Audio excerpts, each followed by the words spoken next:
Ooh, wait, shoot. Well, good evening, everyone.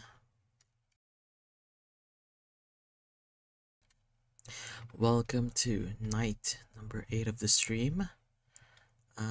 Honestly, I'm a bit tired today. I feel like a lot happened today, but uh, so I am a little bit tired. My my social battery is kind of low right now, but I ate dinner and maybe it's already back up. But let's see. Let's see if it's going to hold up for today.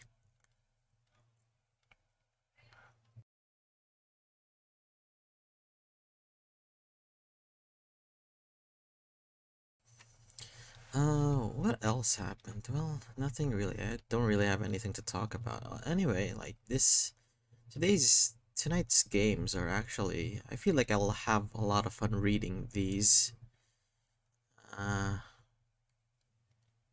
more or less they're very quirky games, but don't be deceived.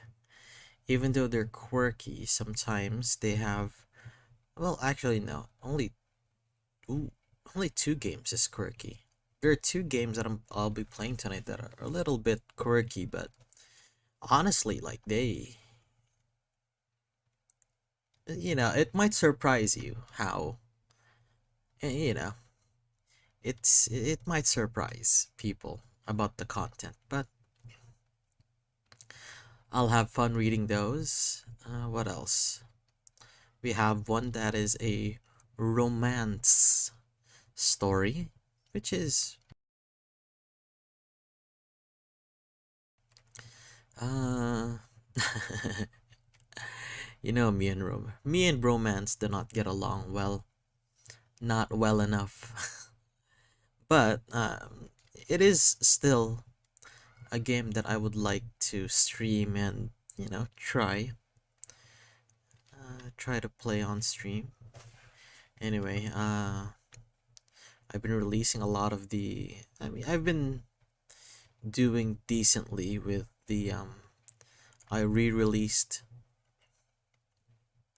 some of the streams or some of the VODs that I've cut up, and YouTube analytics is just it's sometimes you'll get like videos that'll get like more views, like an unusual amount of views, but like if you actually watch like the analytics of it, like no one actually watches the video. Yeah, or at least no one watches the video fully. I mean, this is all, I think, inside baseball stuff, but I don't know, it is a little bit frustrating. I'm also kind of changing my mic, maybe. I feel like my mic, I feel like I've kind of turned down my mic a little bit, and maybe placed it a little bit farther from my face. Watching the videos back or listening to the videos back, feel like my voice is a bit overwhelming. Plus, also, I not only is my voice a little bit overwhelming, but it was also very. You can hit. You can. It was my mic is a little bit sensitive. Like you can hear me kind of smacking my lips and stuff. Yeah. I mean, I don't. Not real. I mean, yeah. It's fine. It's fine. Nothing really that. I would say nothing really that much of a.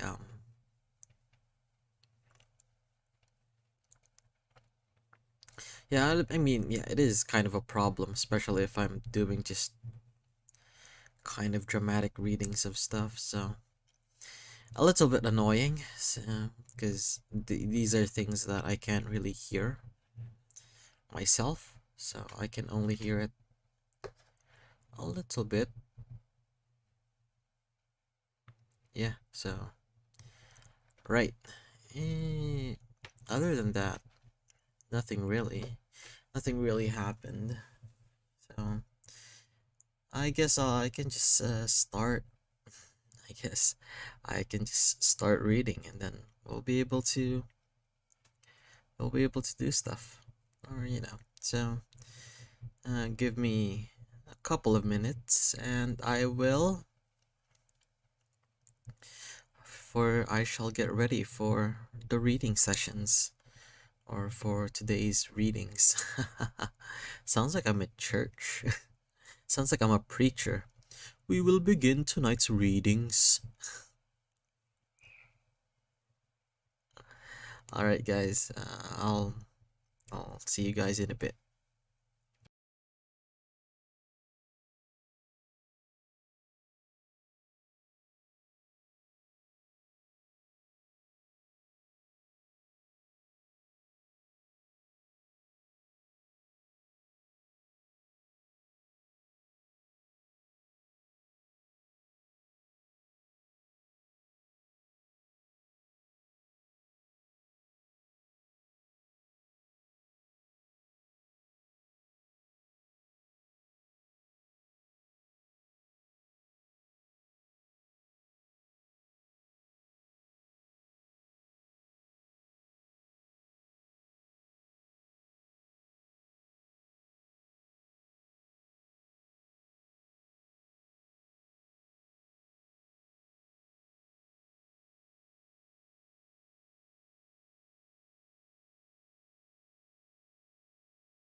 Oh my witch, the monster curse.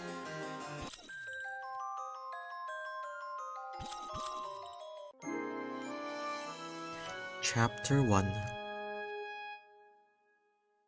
What's your name? October 31, 8 p.m. Hats, okay. Skirt, okay. Pumpkin boots, okay. Bow, okay. I stood in front of the mirror and examined my outfit. Hey, this dress looks perfect. Oh no, it's 8 o'clock already? I have to get there soon. Wow. Mummies, ghosts, Frankenstein, and my favorite vampires? Everyone dressed very well, and the Halloween festivities were terrific.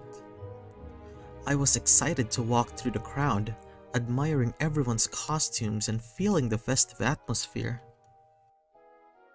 I never dreamed that I would be able to participate in the Halloween celebration. Growing up in the hospital, I had very few opportunities to go out, let alone participate in such a crowded event. It's still a bit unbelievable for me to go shopping like this without any worries. If only I could make friends here. I finally found you. Huh? Why do I feel like someone is whispering in my ear? Witch? Bang! What? A huge black shadow suddenly appeared in front of me. Is this some kind of street performance? But when I looked around, no one else noticed the black shadow. Didn't anyone see this? It's you, my witch. A man emerged from the dark shadow, his large hands slowly approaching me. I couldn't see his face, and his whole body emitted a mysterious aura. Who are you? I touched his outstretched hand unconsciously. You really could touch me and didn't get hurt. What does that mean? Come here. I need you. Huh? Huh? Wait! Before I could react, the man pulled me in the black shadow with one hand. My body was wrapped in an unknown substance, like a baby in swaddling clothes, very warm. What is this? Why did I suddenly become so tired? Who the hell is he? Well, I'm going to sleep. Snap. Well? So comfortable. How long have I been asleep? You. Oh? Oh? Who is he? When he saw my look of confusion, he quickly distanced himself from me. I'm sorry for scaring you, witch. I just wanted to see what time you would wake up. Have I been sleeping for a long time? No. I think it's been about 3 days in terms of time here. 3 days? Then I missed the whole Halloween celebration, didn't I? Do you mean the day when human beings dressed as non-humans? I nodded my head. I didn't think you'd be concerned about that first. Don't worry, the time flow here is a little different. I can use my magic to control it. If you go back, you can continue to participate in that thing called the Halloween celebration. Oh, that's great. No, wait. What do you mean by the original world? By the way, where is this place and who are you? When I looked around, I realized this bedroom was huge and magnificently decorated, just like a castle. I live here, and the world we are in is Kratom. The other world, in your words, right? And I am the most dangerous monster in Kratom, the Black Mourner. I looked at the man who called himself a monster in front of me and suddenly remembered that he was the one who appeared in the black shadow during the celebration. He seemed to pull me into the black shadow and then I fell asleep. I'm not still in a dream, am I? Or is this some kind of trick show? But I didn't say anything about it.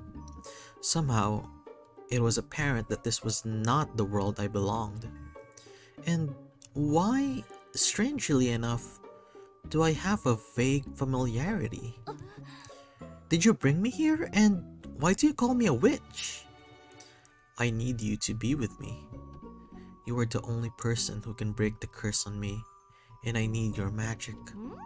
Huh? I'm just an average human, and I've just been able to live like an average human. I'm wearing a Halloween costume I bought on Amazon, not a real witch. No, I'm not mistaken. I've confirmed it numerous times. Una, 20 years old, human world address is, family members are, height, weight is... Stop! Don't say anymore! Why do you even know that kind of thing? Okay, I just wanted you to know that I didn't get the wrong person. So, no mistake. You are my witch. But even if you say so, I don't know anything about magic, let alone lifting a curse. He looked at me for a moment and then a hardback book suddenly appeared out of his hand out of thin air. Oh my, there it is. It looks like magic exists. Here is your magic guidebook. All of the magic written inside is what you can use. I took the book in his hand and opened it with a puzzled look. How can I possibly read it? Well, all the words inside are unseen, but I can miraculously understand them. Read the spell on the left. Jihedije Hedej. Bang. The man in front of me turned into a frog. What to do? But the next second, he was back to his original state. Great! Are you okay? Yeah. I'm fine. Oh my god, I can use magic. Well, I believe I can use magic now, but I don't know you and I don't know what curse you're talking about is. You're right, but I've known you for a long time. As for the curse, come here. He put his arm around my waist and we were in the sea of flowers the next second.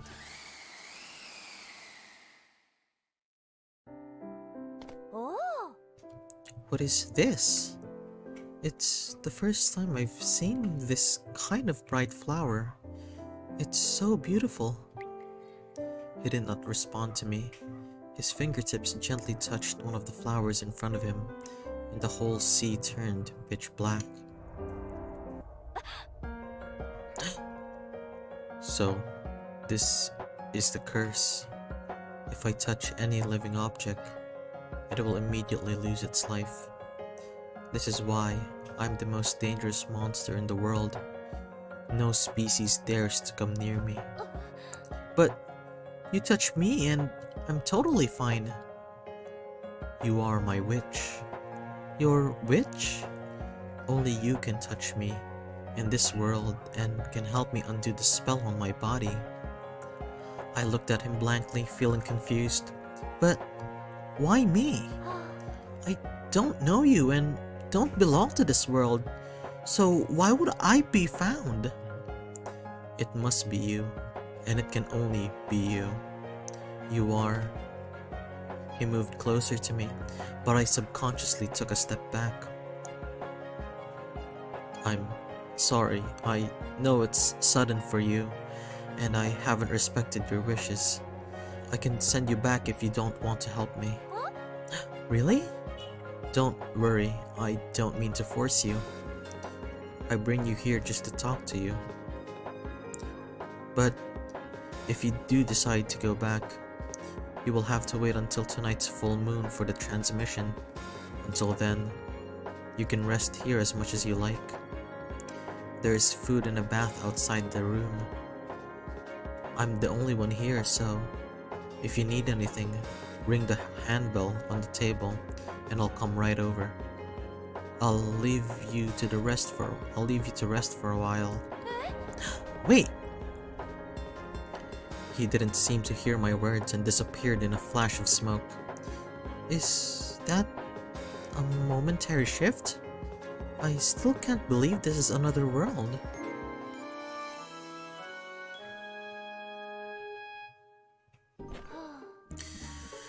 Well, this is not a dream, right? I tried to pinch my cheek. Ouch. Well, it seems to be true. So, what should I do? I said I'd help him break the curse, but I don't understand anything. And even if he says he can let me go back, what if he goes back on his word? Or will he do something to me? Or would it be better to run away? Let's wait. But he doesn't look like a bad guy. There's even a vague feeling of familiarity. Wait, what did he mean when he said he had known me for a long time? As I was getting annoyed, I noticed the corner of the room. Huh? Is this a telescope? What a fantastic shape! It looks like I can see the room from the room across the hall. I couldn't figure it out, so it's good to see what's outside. Look at the distant spots. Oh. The pink moon is so pretty. There is a forest around here, and the similar shape of the trees is a bit strange, but it's generally similar to the woods we have over there. Huh? Is there something moving in there? Looks like a cat or something like that. It ran really fast and disappeared. Look at the room across the street. It's that man. The man who called himself a monster was sitting expressionlessly, and many books were beside him. Speaking of which, I don't even know his name. What was he doing sitting there? Was he dazed? I looked at him quietly and felt an indescribable sadness. There was also a sense of loneliness that I knew all too well. If he said it's true, that means he can't touch anyone, not even others. This is also too lonely, right? It turns out that he is alone, just like me. Whew! Who's talking? Who's talking? It's me, over here. This glowing object is talking? Are you a monster too? I'm a ghost! There are ghosts in the other worlds too? Oh. It turns out that the ghost looks like this, not like in the book. It's the first time I've seen someone other than that boy. Are you a friend of the boy? I'm not. He brought me here. A stranger who has not yet figured out what happened. But didn't that man say he was the only one here? Is he lying? No, the boy never lies. He can't see me. I've been living here for a long time. I've been here a long time? Do you know what kind of person he is? Aren't you afraid of the kid? It's not true that I'm afraid at all, but my instincts tell me I don't think he'll hurt me. I'm sure you're right. I was right about you. Oh. What? I'm counting on you then. Bang! Hey! Again? They've disappeared again. Are all the residents here so capricious?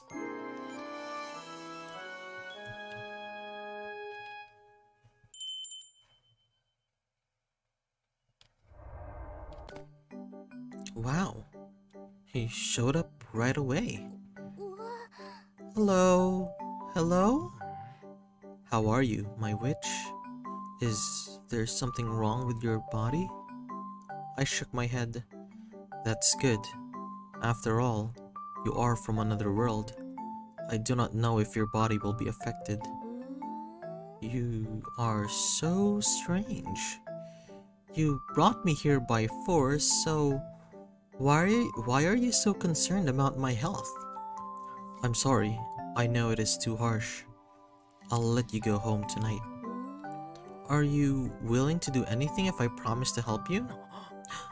Are you willing to help me? Answer my question first. Well, yes. I will do anything for you. Then, I'm hungry. Huh?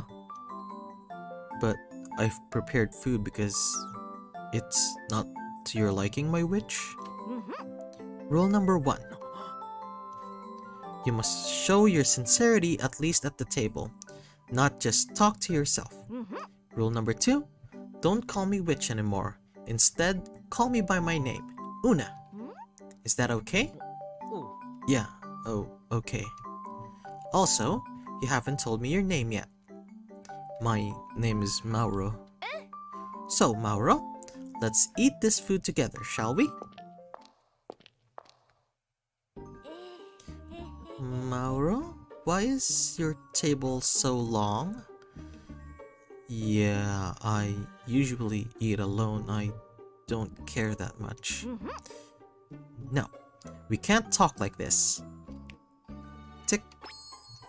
Is this okay? It's still too long. A little shorter. Still not okay. I'll do it. I just read a spell in the magic guidebook and now I can use it. Make it shorter. What? That's too close. This is a normal distance, okay? Have you never eaten with anyone? No. Oh, yeah, I forgot he's always left alone. But I didn't expect him to react like that. Oh, he looks so cute when he's shy. Okay, let's eat. Okay.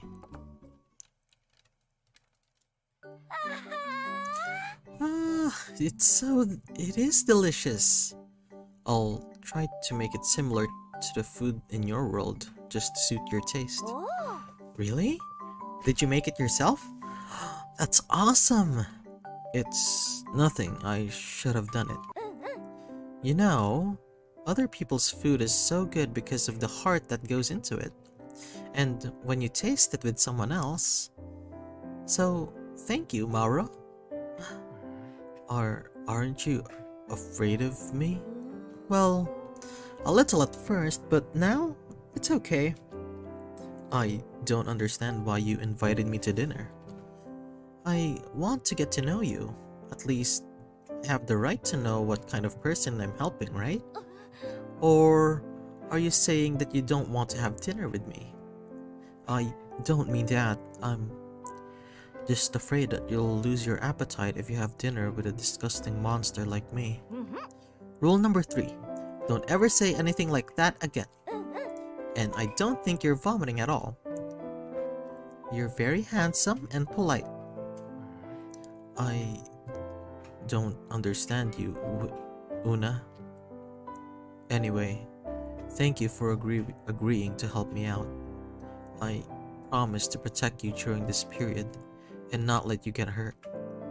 However, there is still some time before the portal appears, so you still have time to consider whether you want to return. If you miss it tonight, you will have to wait for the next one.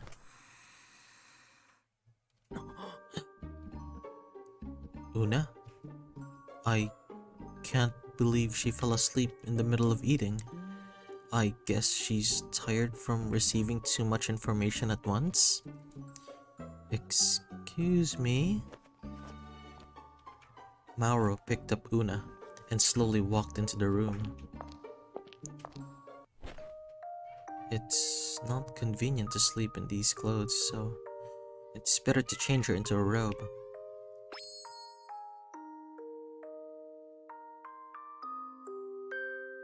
In a snap of his fingers, Una changed her clothes into a lovely robe.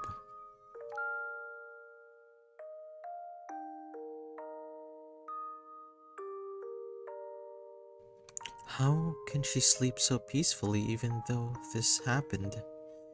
Although the culprit is me. She's a strange person. A bit like that person. No, they're different. And I don't think you're disgusting at all. On the contrary, you're so handsome and polite. The first time someone said something like that to me, it was a little weird. No, don't overthink. I'll make the girl return once the curse is lifted. I can't have too much contact with her.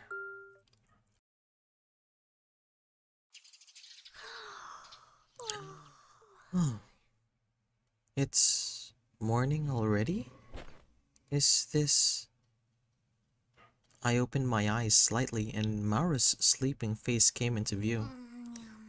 It's Mauro. He's sleeping so well.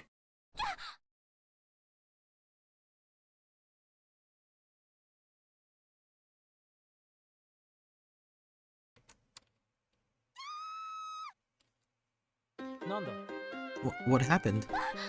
You! Why are you in my bed? Pervert? Oh, it hurts. I reflexively dropped my pillow towards Mauro and looked down to find that I was wearing clothes I had never seen before. Where are my clothes? You're not taking off my original clothes, are you? That's not true, let me explain. A few moments later. So it's magic. Yes, I swear.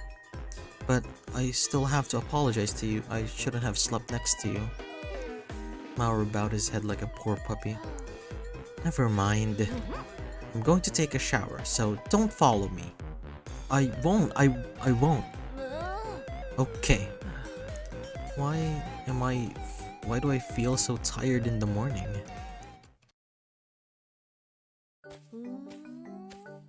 So, where do we start to find a way to break the curse today? In the first place, we need to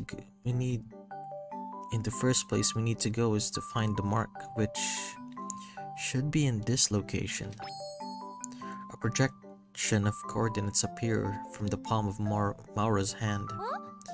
What is this place? It's the nearest big marketplace and there are people in it. In order not to make too much noise and the distance is not too far, let's walk through. A market? It seems interesting. I don't know what the difference is with our side. It should not be too far away. Have you never been there? I seldom go out. The castle has everything necessary to get the magic to help. But you didn't want to go out for a walk? I do not have the qualifications in case I accidentally encounter other creatures. What qualifications? Is there anyone restrict you? Does it? Not really. Mauro, let me ask you, when did you start staying alone in the castle? Since the day I was born. Have you always been alone? Yeah. No, there was someone. I haven't had contact with other creatures for so long because I'm too dangerous. Is that why you're standing so far away from me? Standing next to you may make you uncomfortable, but don't worry, I'll protect you even from afar. How does that work? What are you doing? Didn't you say that only I can touch you? Then take me by the hand. Since we're moving together, we have to go together. But if you don't let go, no one else will be hurt. So don't let go. Let's go! Why is this person always so jumpy? So, this is what the market looks like over here. So lively. Look at all the pumpkin heads.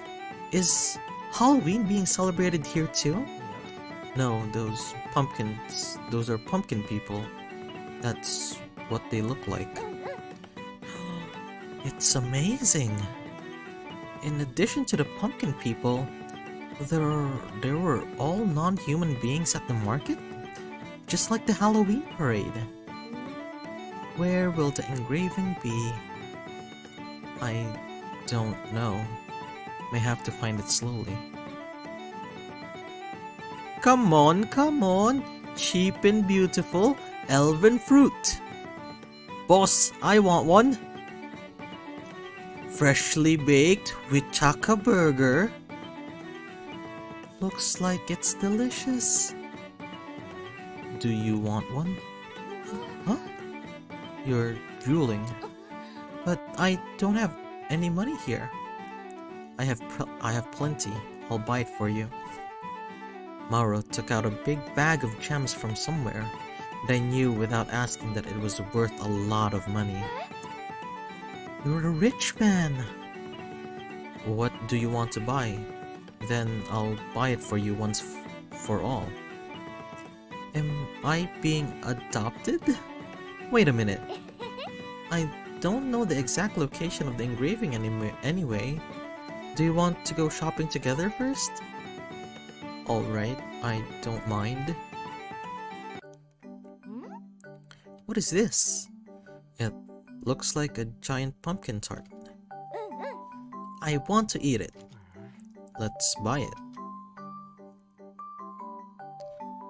Miss, would you like to try this fairy fruit popsicle? I'll take 2. Huh? I don't need it. Let's eat together. Alright.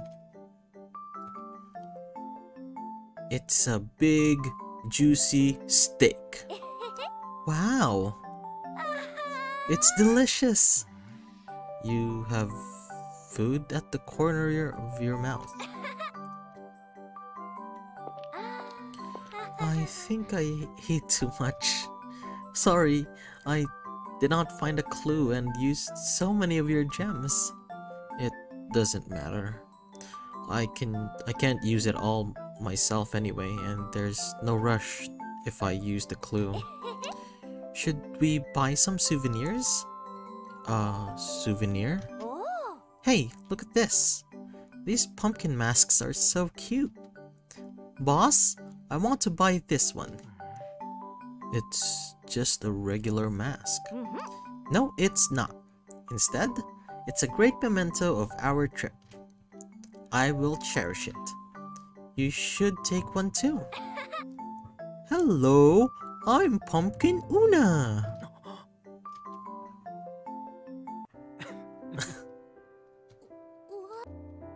So that's what he looks like when he smiles. It's nice. It's the first time I've seen you smile. Oh, well, I used to stay in the hospital. I didn't have the chance to go out and didn't have any friends. I've never had the chance to go out and I don't have any friends, so I've never had the pleasure of shopping with other people. It was the first time I had to come here with other people and stayed for a long time. I had a lot of fun. Thank you. My heart is beating a little fast. What's going on? Wow! The mask in my hand suddenly turns into a light and flies into the magic guidebook at my waist. What's going on? It's the mark that appeared. So that mask is the mark? No, it looks like a typical handicraft. But it's good to find it, right? So we have completed the first task. We need to find out the reason for this. Mauro, you're too serious. Because isn't this the most dangerous monster in Kratom? The Black Mourner? A group of people in black robes suddenly appeared from behind. Who are they? The one next to him is not a forbidden witch, right? Mauro immediately put me behind him and took a guarded position. The forbidden witch? Is this about me? The people on the street heard what they were saying and immediately stopped what they were doing and cast their eyes over it. The Black Mourner? Is it that monster? No way. Why is he here? I thought the Forbidden Witch was dead. Why is she still here? They just bought something from my store. It's horrible. It's so strange to see them out on the street. Oh no, she doesn't have the same vibe as that Evelina. It is even more valuable to catch back. Don't touch her. Mauro! I'm fine. Stay here. I won't let you get hurt. No, I have to do something. That's right! Magic guidebook. Let's see. Is there any magic that won't hurt civilians but can escape? Here!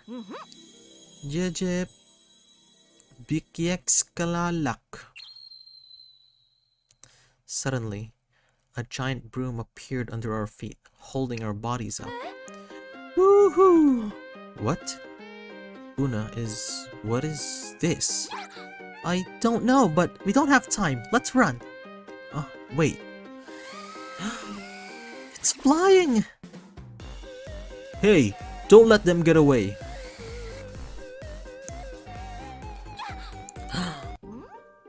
Ooh, it doesn't hurt? Una, are you okay? I'm sorry, I'm sitting on you. It's okay. You're not hurt, are you? Of course I'm fine, but I think you're hurt from protecting me like that. Oh my god, you're bleeding. It's not a minor wound. It'll heal soon. Who were those people? Why did they attack us? You don't need to know who they are. Many people here are also afraid of me because of my curse. So, what is this forbidden witch? She used to be one of the most powerful magicians in the world, but she's gone. Is she someone you know? Mauro lowered his head and did not say anything. Looks like I asked the wrong question. But there are many things I don't understand either. It's okay. You can tell me when you get a chance. By the way, what is this place again? Oh no, why here? You've been here before? There's someone I know who lives nearby. I looked around, but there was an atmosphere I'd never felt before.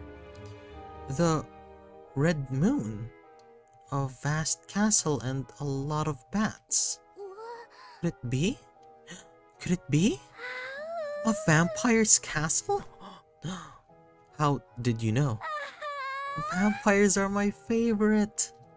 I can't believe I can see it with my own eyes. Why, vampires? Can we go inside? No. Why? Is there something hazardous inside? In short, no means no. You shouldn't have too many fantasies about vampires. It's the first time I've seen Moro so excited. But the magic guidebook seems to respond here. Suddenly, the door of the castle behind you opened by itself. Does it mean that we're welcome? Damn it.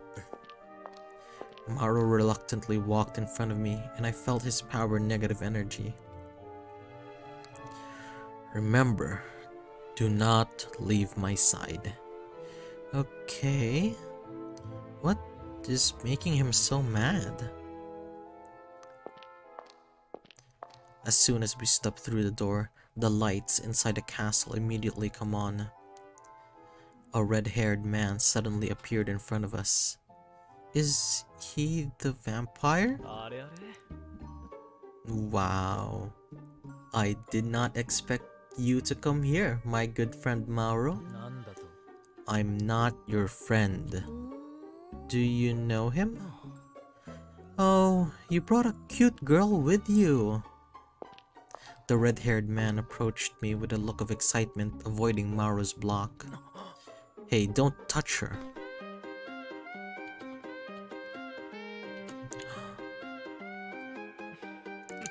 What is your name, my lady?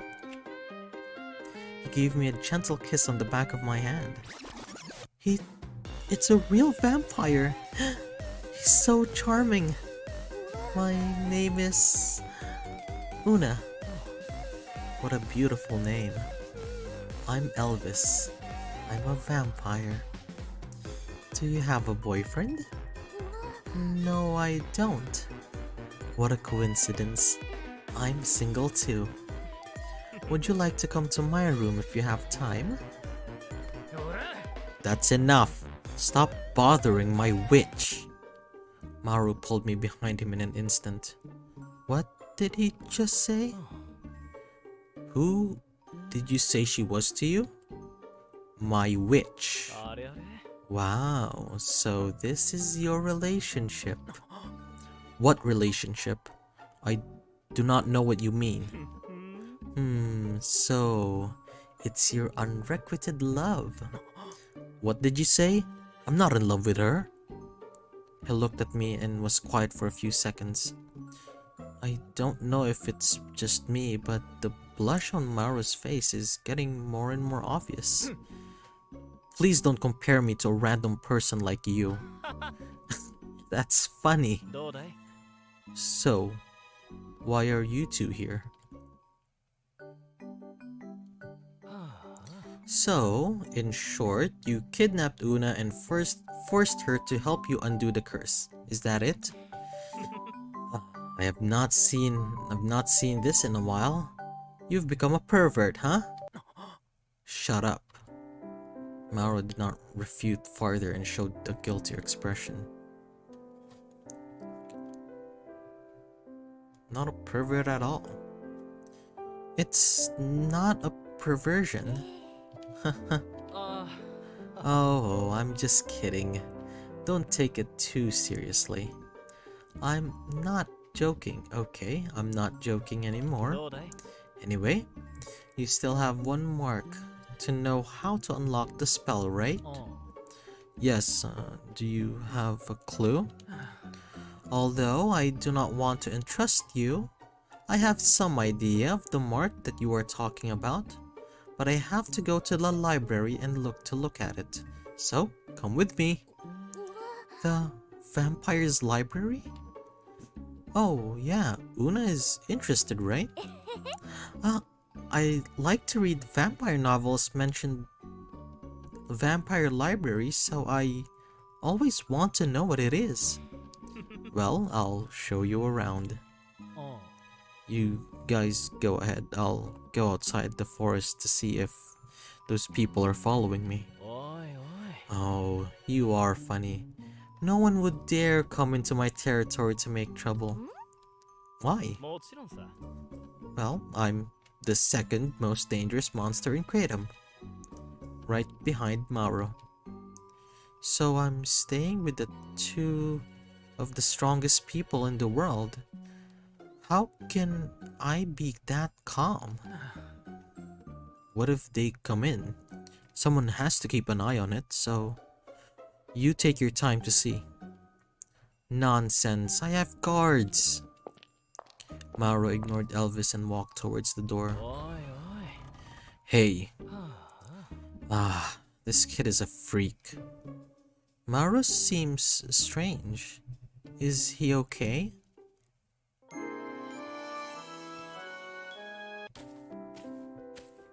I don't think they followed me. Yes, I know those people will not dare to come in. There is no need to watch out. It's just... I just don't want to see them together. Why? What am I doing? To be continued. Hi, I'm Raisu. Thank you for playing Oh My Witch Part 1. Please leave me a comment if you have.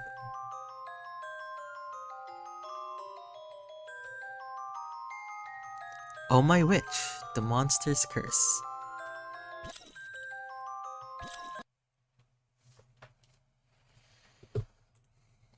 Well, that was a wonderful love story between a person that does not know what's happening and a monster with a Midas touch.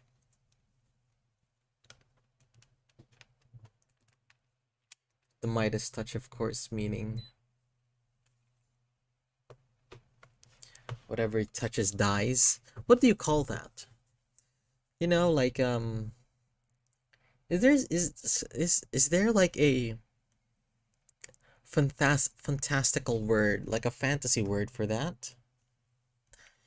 You know, like whatever you touch dies? I actually do not know if there's a word for that. Like, you know, I mean, I guess it's kind of like a Midas touch, right? Because if someone turns into gold, they are dead already, to be fair. Isn't that how like the lore the story went? Like he can't touch anyone, even his like family, because they turn into gold now. He can't interact with anyone anymore. Which is a good moral of the story. Well, what was the moral of that story? Be careful what you wish for? Is that it? Is that the moral of the story? I do not know. No idea.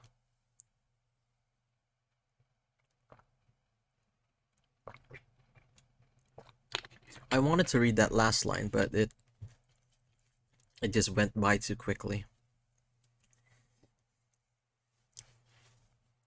Anyway, I have to read our next story, so give me a couple of minutes to get ready, and then we'll be off. Our next story will be Play Tonic.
Platonic by Maybe Mythos.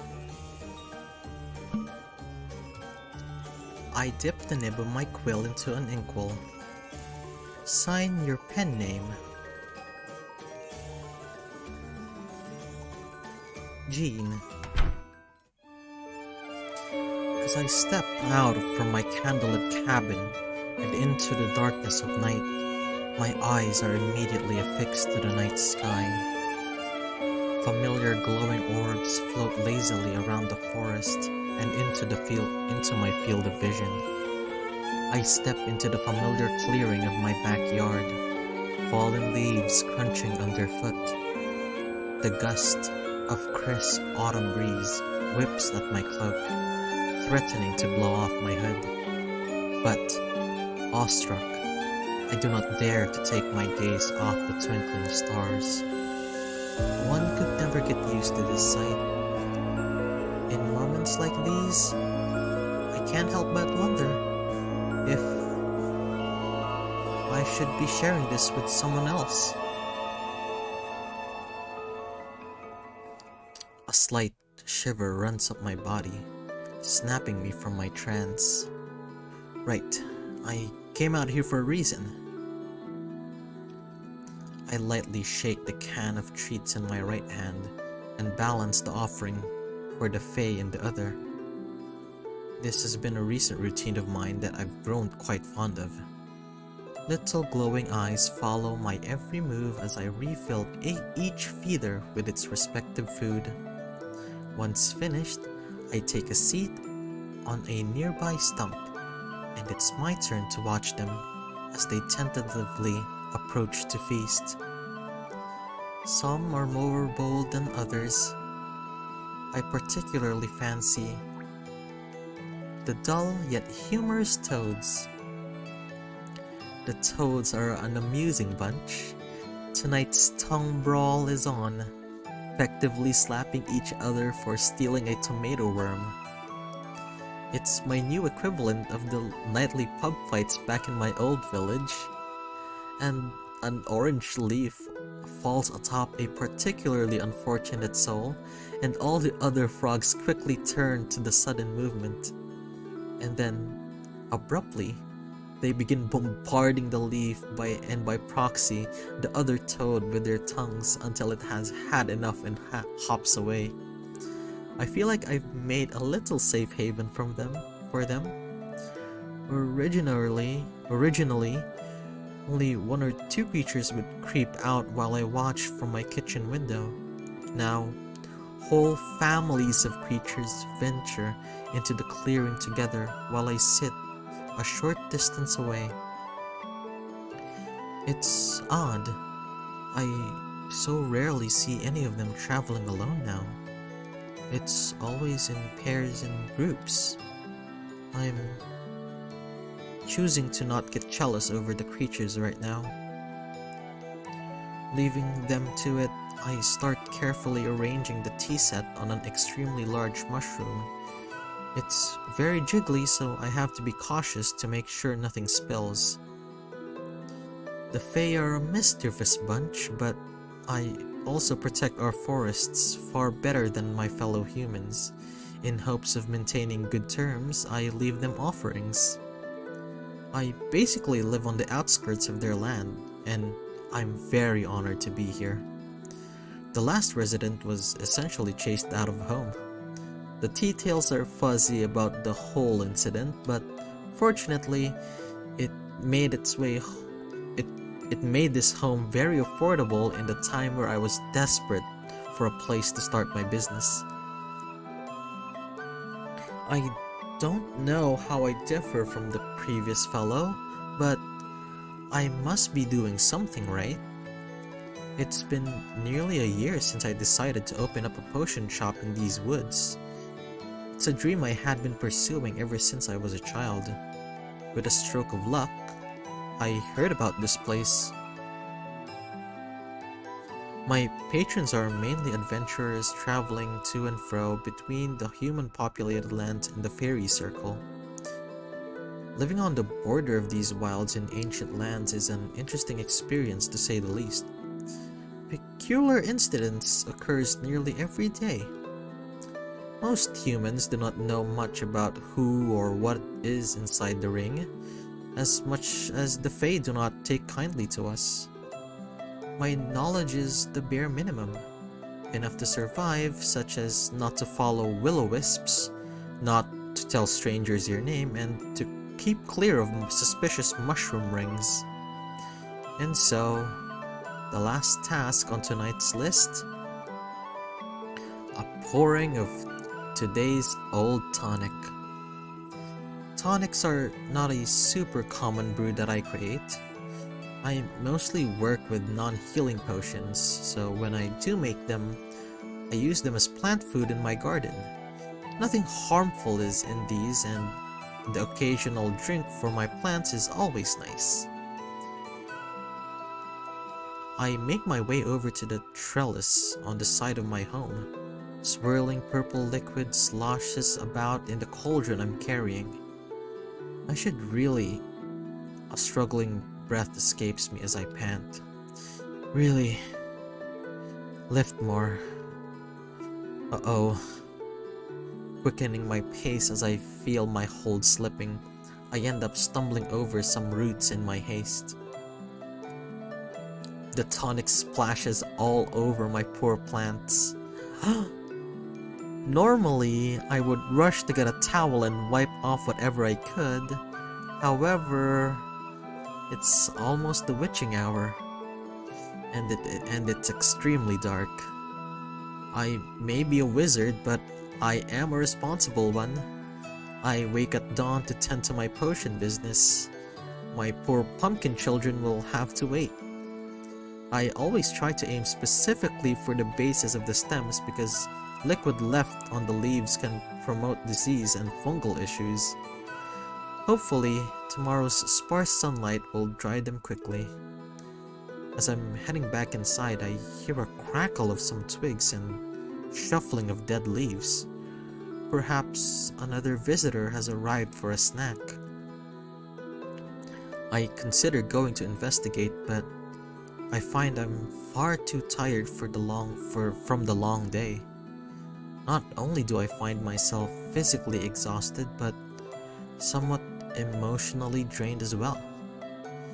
I find great joy in bringing treats to the creatures of the forest. However, there is something about their companionship with one another that leaves me feeling uncertain.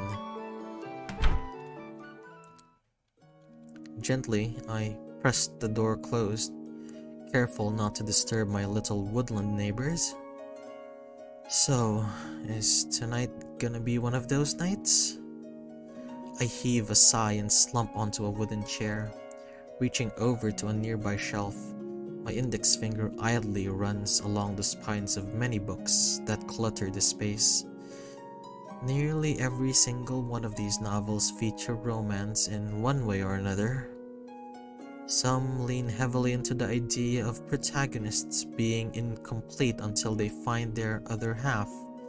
Then suddenly, life seems to fall into place for them. Rarer so, the protagonist goes on a journey of self-discovery, learning to be happy alone, but even then, end up with a partner now that they are ready.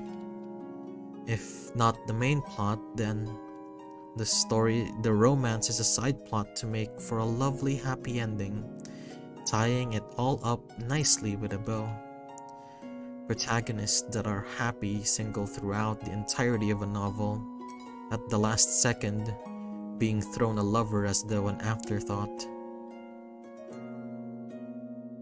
What are my thoughts about romance overall beyond the book genre? I am indifferent to it. I don't always quite understand the appeal when romance is in novels, but I will read them. It's not necessarily a reason why I would pick up a book, but it won't drive me away either. Sometimes the occasional romance is very well written, a wonderful emotional connection, a bond formed, but it can quickly become quite an oversaturated and boring. I think there are many cases where a plot would be better off without the added romance. And it seems a little obvious that I should want a lover in a sense. I don't want to be forever alone. I don't want to forever be my friends' second priority to their partners. Being able to have a casual physical intimacy with another sounds nice. If there was a way to live with all my friends and be closer to them without it being strange, and for them to feel the same way as I do about our friendship, I definitely would leap at the opportunity. I wish that friendship was seen more like romantic feelings, like an anchor that makes you stay close to someone. I just don't really get it, I suppose. I don't particularly enjoy entertaining these thoughts because they are not followed by solutions. Instead, there is a sense of despair, dread, like I teeter on the precipice of the unknown. I opt to avoid these monologues by busying myself with the many other aspects of my life. Pushing myself up from my seat, I pad over to my bedroom. My mind is wandering to such topics is a strong indication that I should rest. Slipping into some night clothes, I became situated underneath the covers of my large bed. You couldn't pay me to have a smaller mattress. I love stretching over the entirety of this thing. I use the whole space to its fullest potential. Getting comfortable, I accidentally grazed the minor acid burn that runs along the back of my other hand. Ah, yes, today's batch of healing tonics didn't work out. It was a good day as any to give that new recipe a shot. I realize now that I need to exercise more caution when handling herbs in this area. Some of them can be quite dangerous if you're ill prepared, hence my acid burn. Most recipes call for fairly mundane ingredients you can simply grow in your garden. But some of the most potent potions, like that healing tonic, require components that certainly are most troublesome to gather. One of my regular customers had recommended moss from behind a waterfall underneath the full moon, silk of quartz spider, and wool from a highland caterpillar to me. They heard from a renowned professor at their school that they possessed unique healing abilities.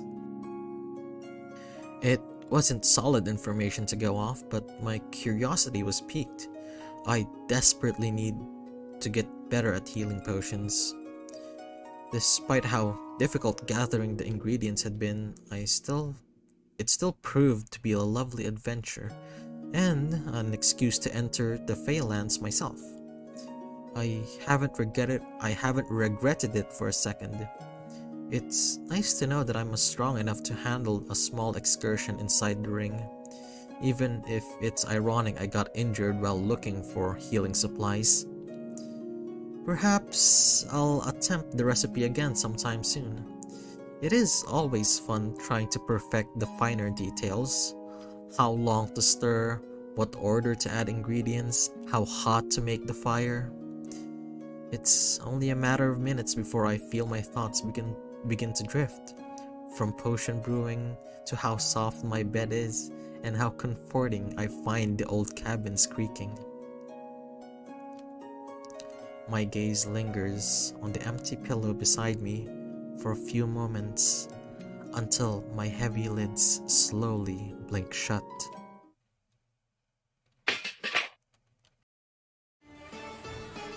Sitting up straight in bed, I turned wide-eyed to the location of what sounds like a crash.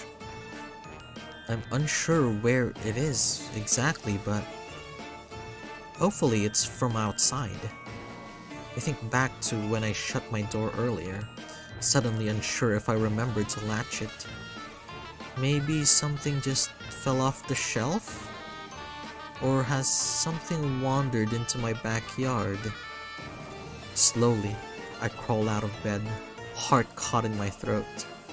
In the dark, I attempt to quietly navigate the ridiculously creaky floorboards. Softly creeping up to a window, I slowly peek out the curtains and step into my backyard. It's still completely dark out.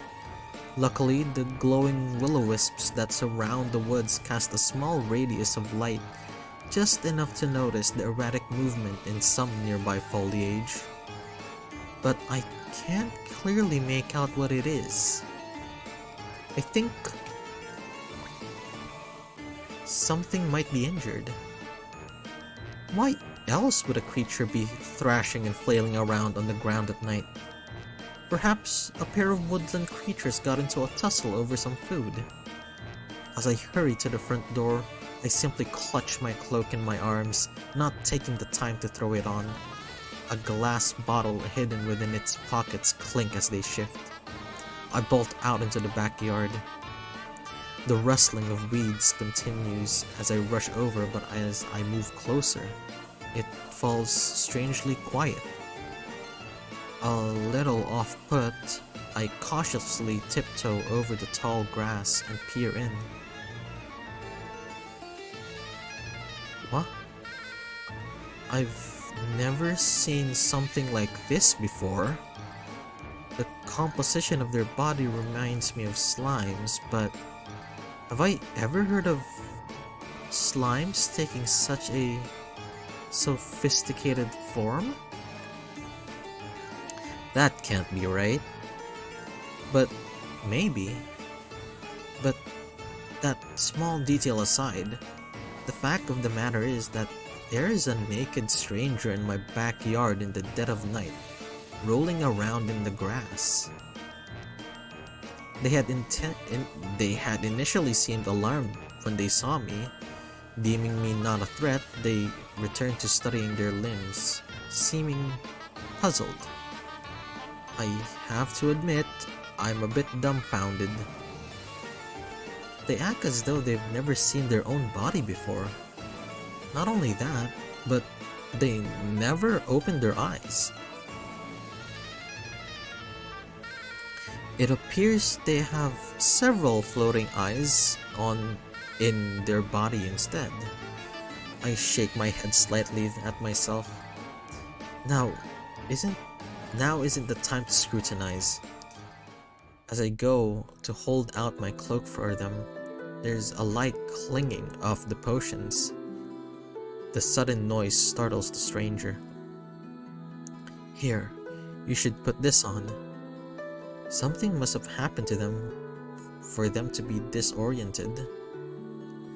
Studying my face for a moment, they scrunch their own face as though trying to focus on my words. Tilting their head, their eyes trail down to my arm through the cloak. I smile and nod reassuringly. It's okay. I'm just trying to help. You should wrap this around yourself so you don't catch a cold. Could they even get sick? I wasn't sure, but it seemed better off to be on the safe side. The stranger reaches out and touches the cloak, looking up at me. I nod again, and they ease the cloak from me and grip it as though the fabric could slip right through their hands. Let me help you with that. I gently take the now slightly damp cloak from their hands and wrap it around their shoulders. I smile and step back. There. I bet that's better. They turn side to side, examining the cloak before raising their arms and watching how the fabric moves. I have never seen anyone so mesmerized by a simple cloak. So, what can I call you? They look up at me, once again tilting their head. I suddenly realize that they might not be able to understand me. Oh, this is going to be tricky. I can't help but wonder where they came from or how they made their way to my doorstep. If only I could ask. I glance around. In the dim light of the nearby orb, I can see my breath fog the air around it. Without a second layer of clothing protecting me, I can feel the slight bite of the crisp air. Step 1 is getting out of the cold. Step 2? Well, we'll cross that bridge once we're warm. I wave slightly to the stranger before gesturing for them to follow me.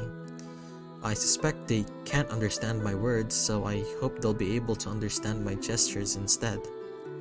They study my movements before nodding and attempting to stand with their wobbly legs. They nearly fall over as they pitch to the side, completely unbalanced. I offer them an arm to hold on to. They hesitate before accepting it. Once I smile and nod, they lean more onto me as I guide them into my cabin. It's as I thought. They're a newborn fowl, learning to walk for the first time. Or perhaps a drunkard? I guide them over to my kitchen stool and help them sit down. Rushing to close the door behind us, I spot a small slime trail. Excuse me?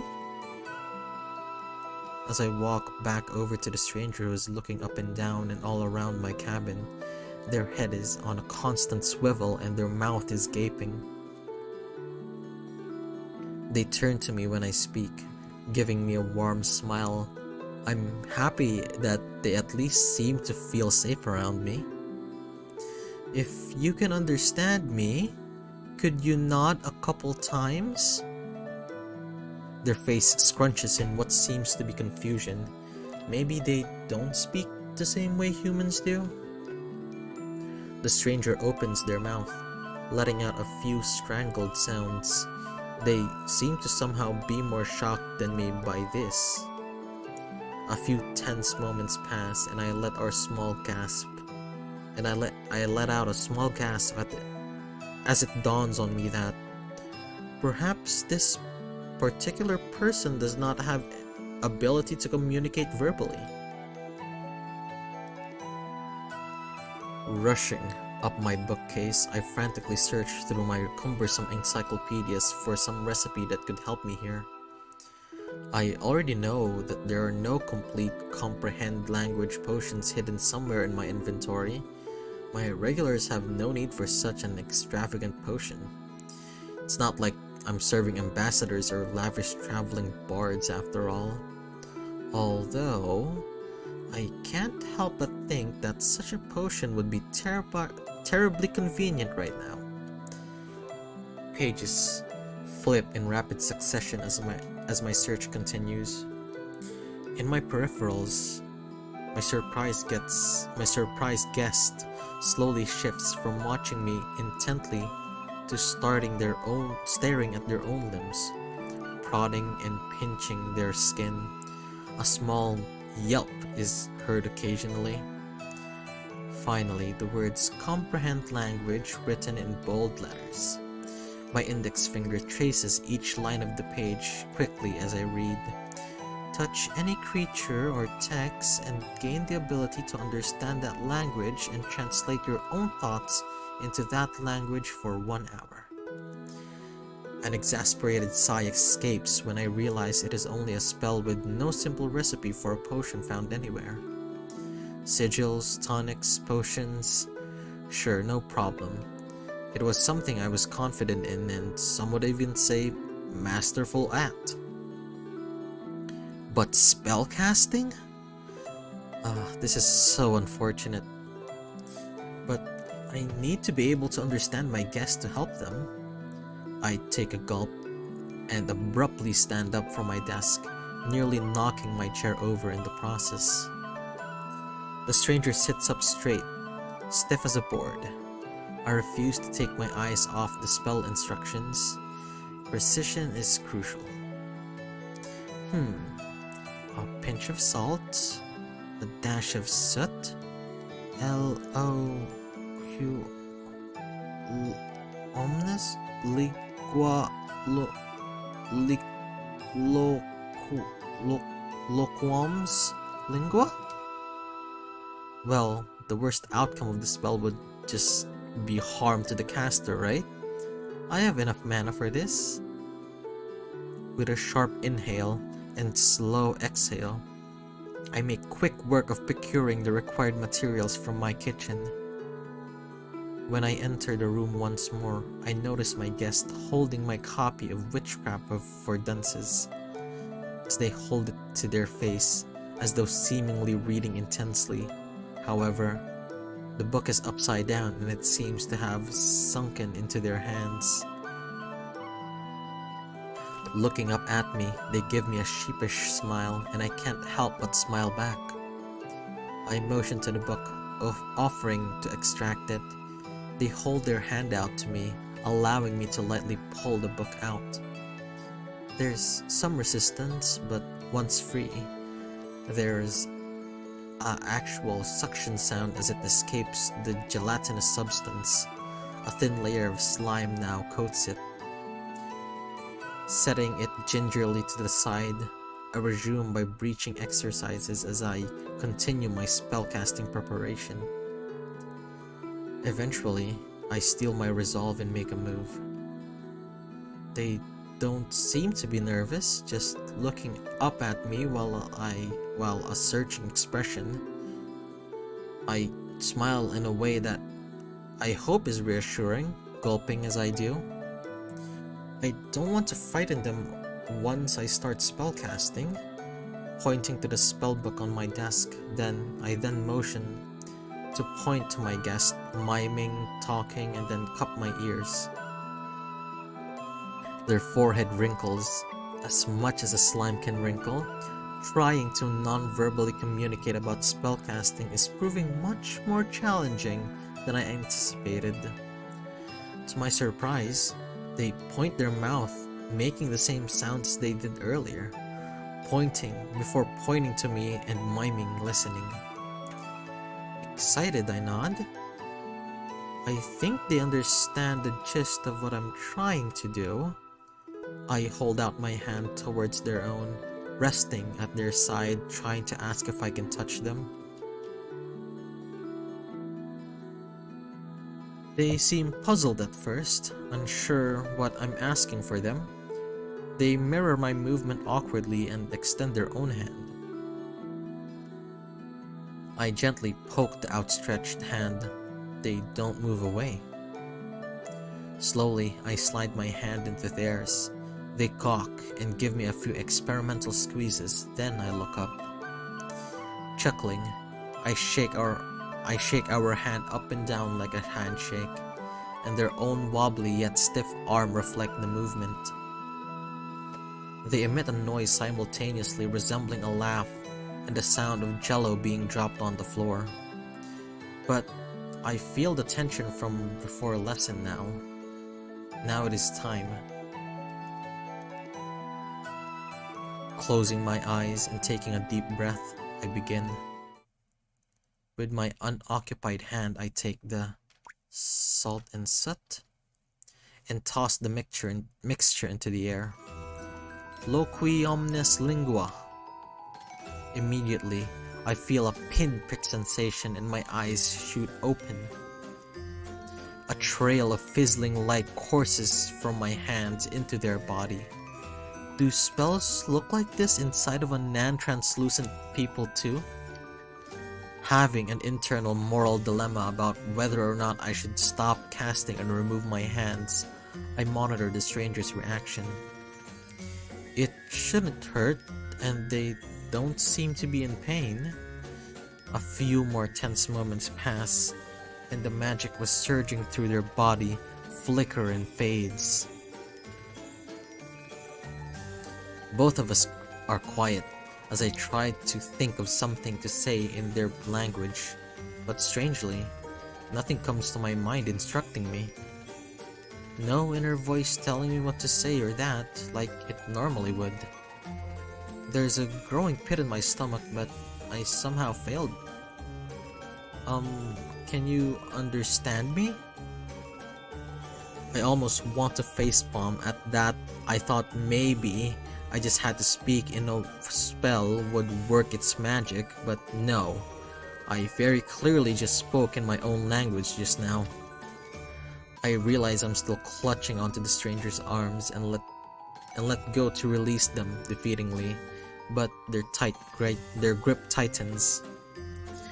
I search their face for some sort of clue of how they may be feeling, and I'm shocked by their expression. Yes?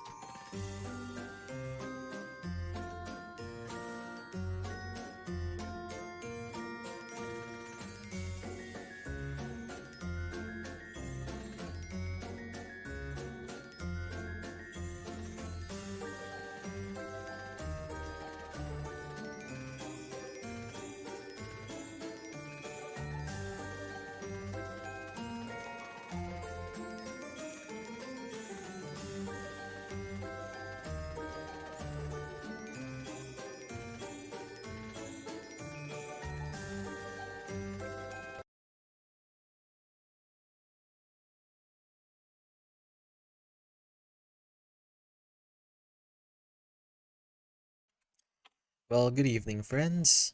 Sorry I wasn't able to greet you properly earlier. It's just that I was in the middle of reading. So, yeah, I do feel bad sometimes whenever that happens. Whenever you guys come in and say hello in the chat, because if I'm in the middle of reading, I usually just ignore chat. So I do apologize for that. So it might be a little bit late, but good evening, Izumi-san and Viking-san. How's your evening been going? Yeah, the music is really great, and also the story was pretty good too, honestly. Yeah, I feel like Actually, the art is pretty good as well. The story, the art, yeah. I feel like like everything together, all mixed in together, that it was really good. Anyway, let me just drink some water. Uh, so I promised, or I said that we'll be playing two more games, but I might just have to stick with one because I'm a little tired for today. Yeah, so the next one is just short. So we had like three short stories today. So just a very short stream compared to the 4 hour ones. But yeah, it's because I'm a little woozy and I'm a little sleepy right now, honestly.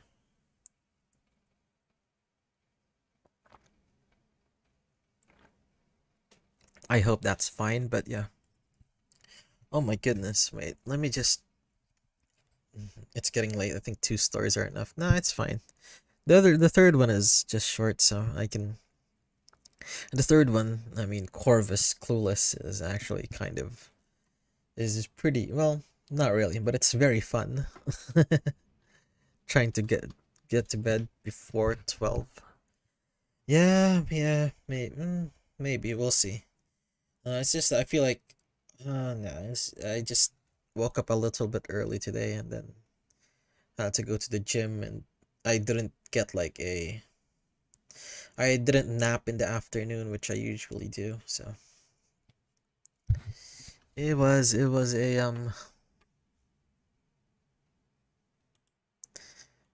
a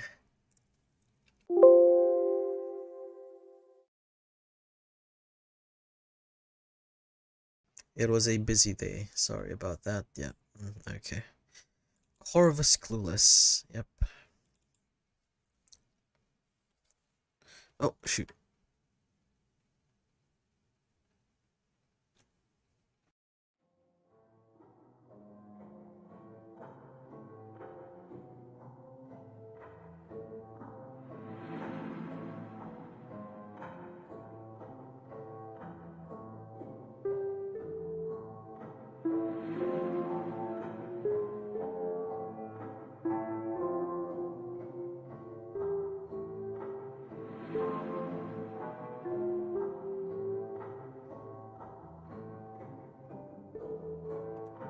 Corvus Clueless by Tiny Face Games.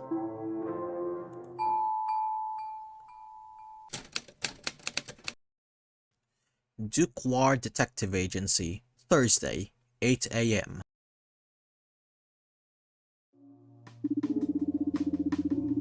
Mr. No, would you please bring me some more tea and today's newspaper as well while you're at it? Of course, sir. Would you like to read the stock market headlines first?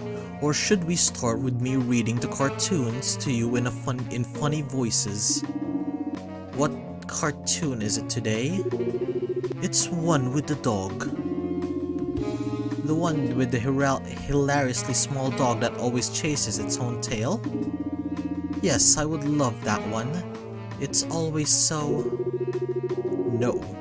It's the one with the intimidatingly big dog. Let's start with the local news then. I figured as much, sir. Here you are, the Blurrington Post.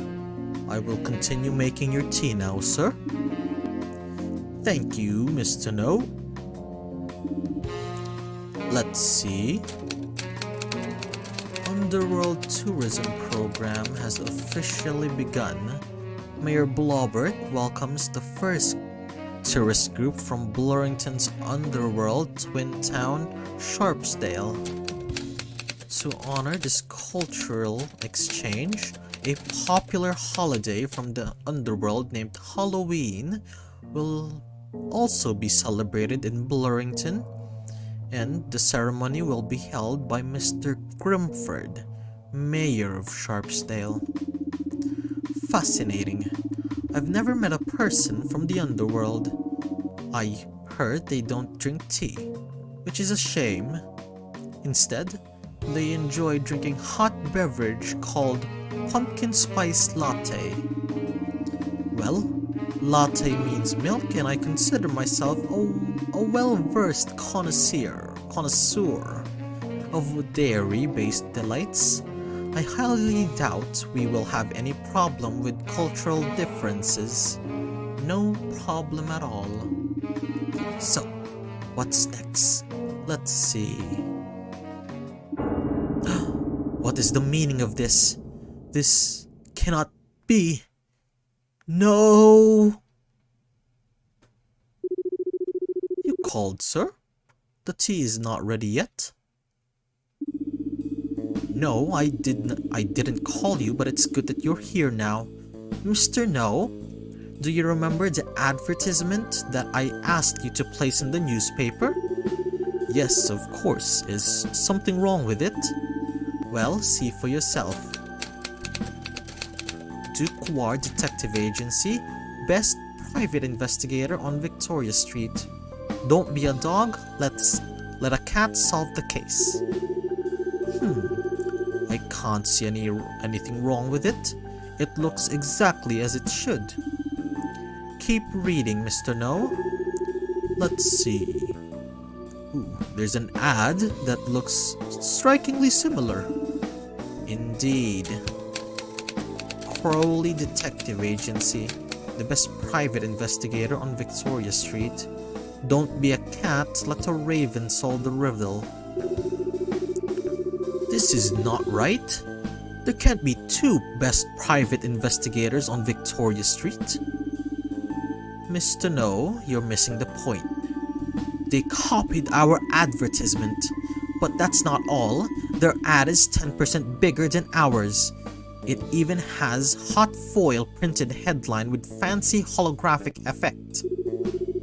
Oh, you're right, sir. I can see my whiskers reflection in it. It shines with all of the colors of the rainbow. Exactly, Mr. No. Now you're getting it. This treacherous raven is taunting us. We need our own holographic effect. I will contact the publishing house immediately. Good. And make it 20% bigger.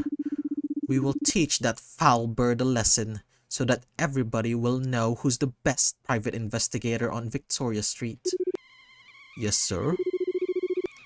Oh no, I forgot the tea.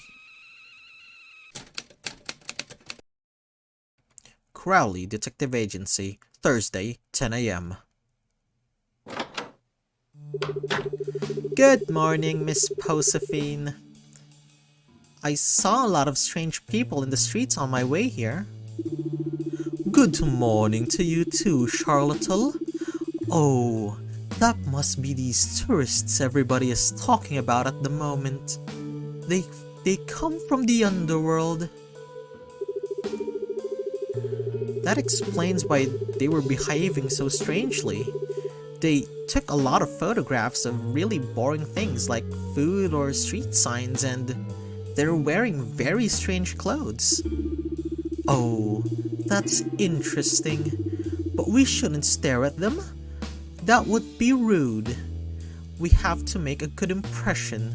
Speaking of which, have you seen our ad in the Blurrington Post turned out? It looks absolutely gorgeous. The hot foil printed holographic headline is such a nice touch. A nice touch that cost a lot of money we made for our last case. Well, you're right. But sacrifices have to be made, I guess. Look at how shiny it is. I also noticed that Ducard's ad is worded very similarly to ours. What a coincidence, right? I guess great minds truly think alike. Ha ha ha.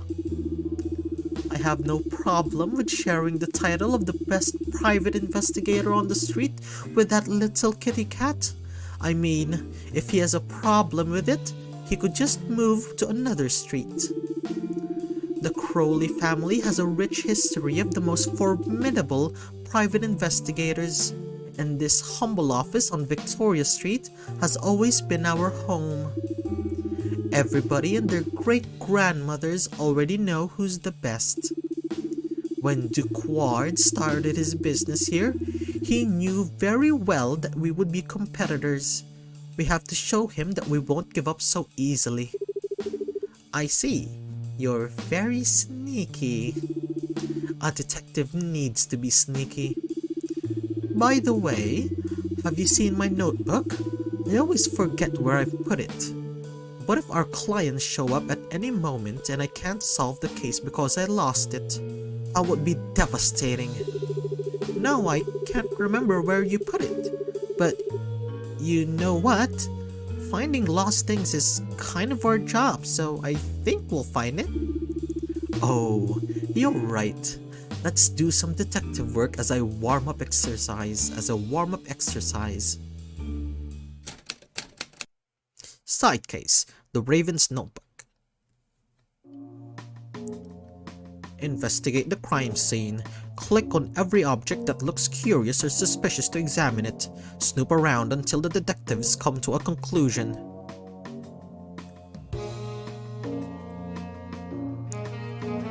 Lots of clues from an old case. The mystery of the missing key. That was a tough one. Who would have thought the missing key was actually a piano key? The pianist hid it herself because she didn't want to be a famous musician like her mother was. What a sad story. I hope she'll be able to live her own life now. I heard she works in a factory now. What do they manufacture? Keys. Oh no.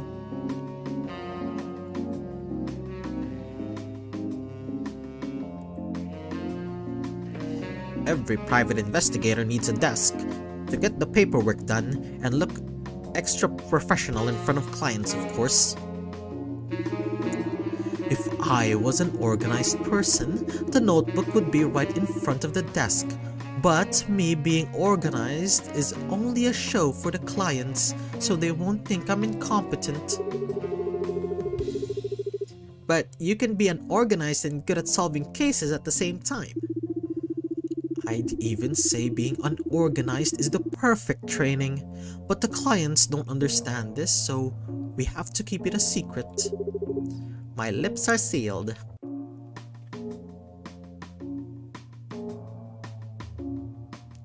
A cup of tea that got cold because someone forgot about it. A good detective drinks their tea without milk. But I like milk. Good detective drinks their milk without tea. That's better. That doesn't help us with the notebook though.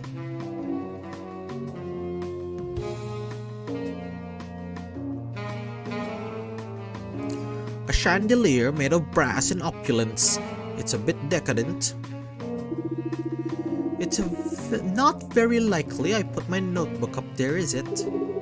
Well, you never know. I've seen you do weirder things. Fair enough, but no, not this time. Some books about criminology and crochet. Yes, these are books, but does a notebook count as a book? I think it's a different kind of book. If it was a book like these, it would be here, that would be too simple. So simple that the mere thought of it makes my brain hurt. Let's look somewhere else.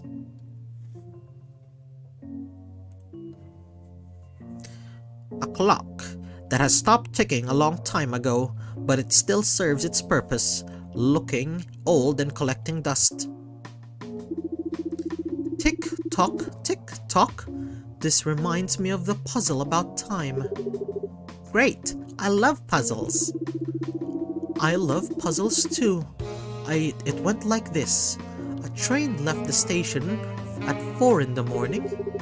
Wait, wasn't there something we were looking for? The notebook, yes! Let's keep looking for the notebook.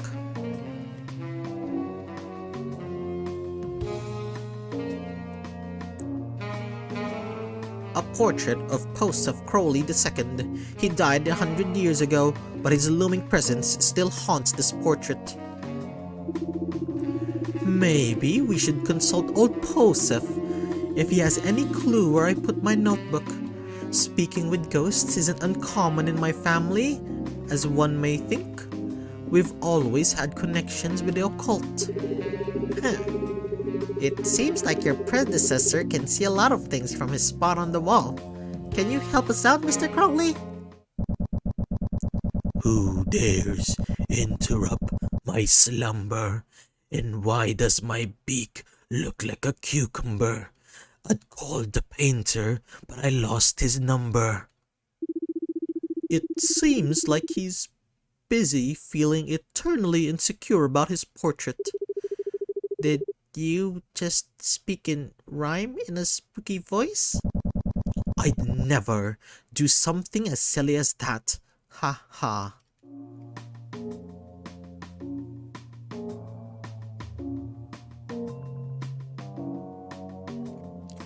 The Crowley family crest. Looks just like me, right? The resemblance is uncanny. Doesn't your notebook have the same crest on it? Yes, I stitched it to the cover all by myself. Do you want a family crest too? I know someone who sells these. Sounds nice. A crest that looks just like me. Haha.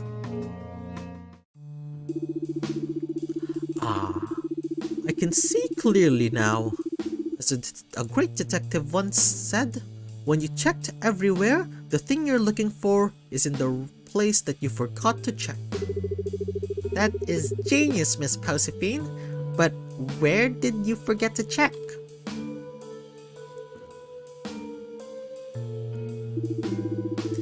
It's been in my pocket all along. Seriously? That should have been the first place we checked. But we didn't. Maybe we can remember it for the next time or something. I don't know.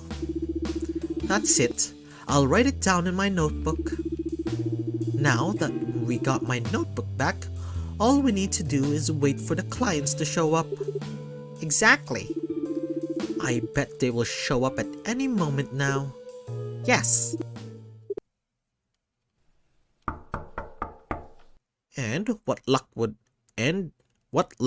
At the very moment they hear someone knocking at the door. Oh, thank God.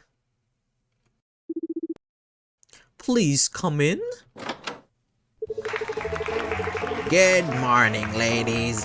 What a wonderful day, isn't it? Mayor Blobbert, it's always a pleasure to see you. What brings you here today? I'm afraid I'm in need of your services. But first things first. It seems like the mayor didn't come alone this time. Who's our other guest? That's right. Please come in, Mr. Grimford. No need to be shy. I wonder who that is. Grimford. Where have I heard that name before?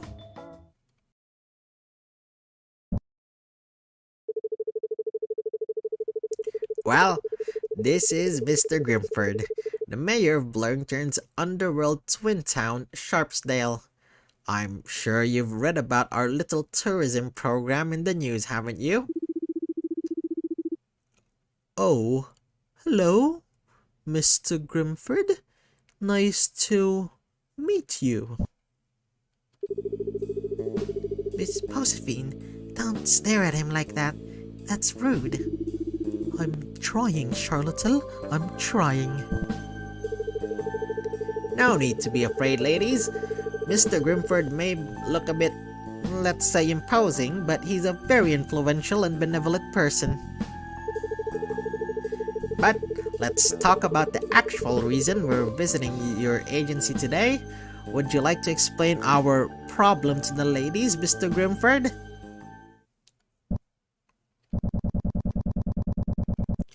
Are you familiar with the concept of pumpkin spice latte? I think I've heard of it before. Isn't that some kind of beverage? Well, it may be called a beverage, yes, but it is also an integral component of the ceremonial tradition of Halloween, the most important holiday of the underworld. Wow, that sounds kind of important. Indeed, it would be a tragedy to celebrate Halloween without the presence of pumpkin spice latte. Everybody would be disappointed. I think I understand. It's like eggnog for Christmas, right? It is not in the slightest comparable to eggnog. Well, everybody calm down. She didn't mean it. I'm absolutely sure she didn't mean it. Everybody calm down. Okay, I will tell you the whole story. 2 days ago, the first tourist group of the underworld arrived in Blurrington, and a certain member of this group happens to be the only person who knows the recipe for the special Halloween eggnog.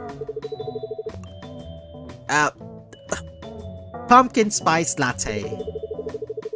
Said person disappeared and hasn't been seen since yesterday evening, which means the pumpkin spice latte production for the Halloween celebration this Sunday cannot start until this person is found.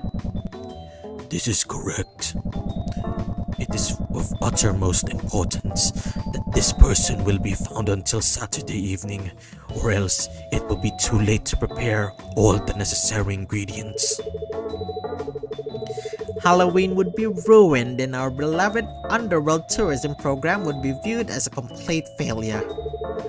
No tourist would come to visit Blurrington ever again. Why don't the police look for the missing person? It is necessary to solve this problem without attracting a lot of attention.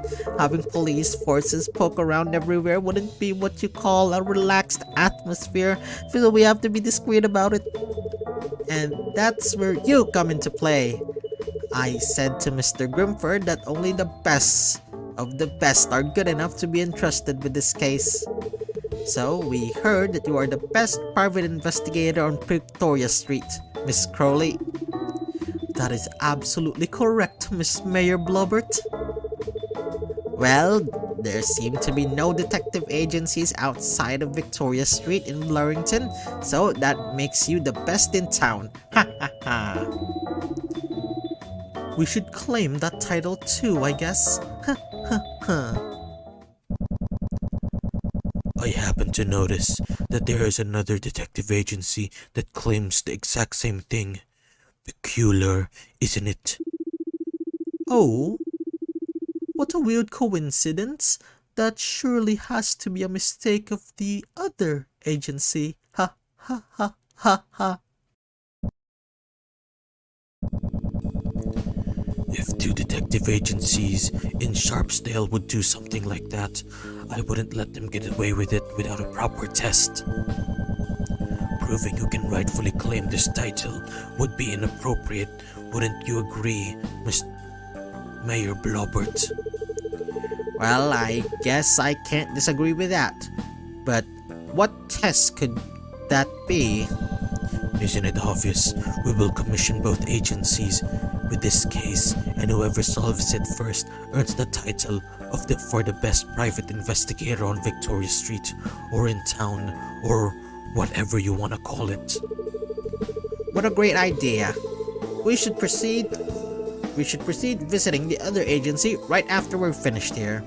Let me just look up where it's located. Oh, another coincidence. It's also right here on Victoria Street. Ha ha ha ha ha. What? A competition?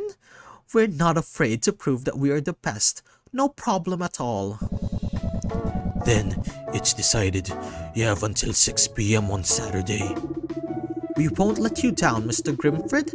You know, as we say here at the Crowley Detective Agency, don't be a cat, let a raven solve the riddle.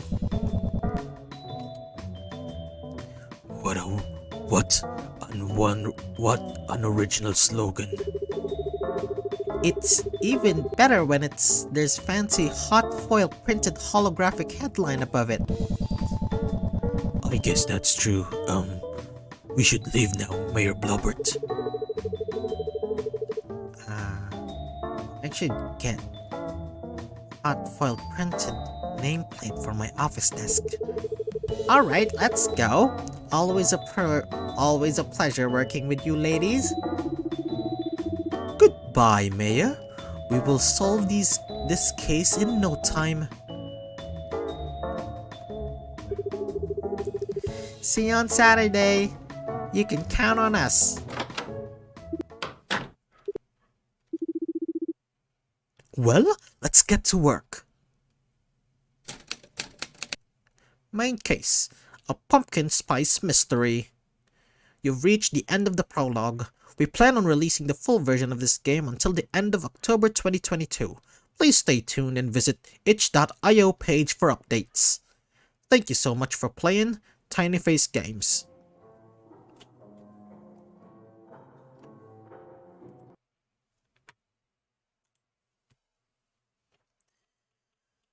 Uh what a fun read, honestly. Honestly, I just have fun reading any of those stories, really. Most of my enjoyment comes from doing silly voices and stuff. But I don't know. I feel like I dropped the ball on that one.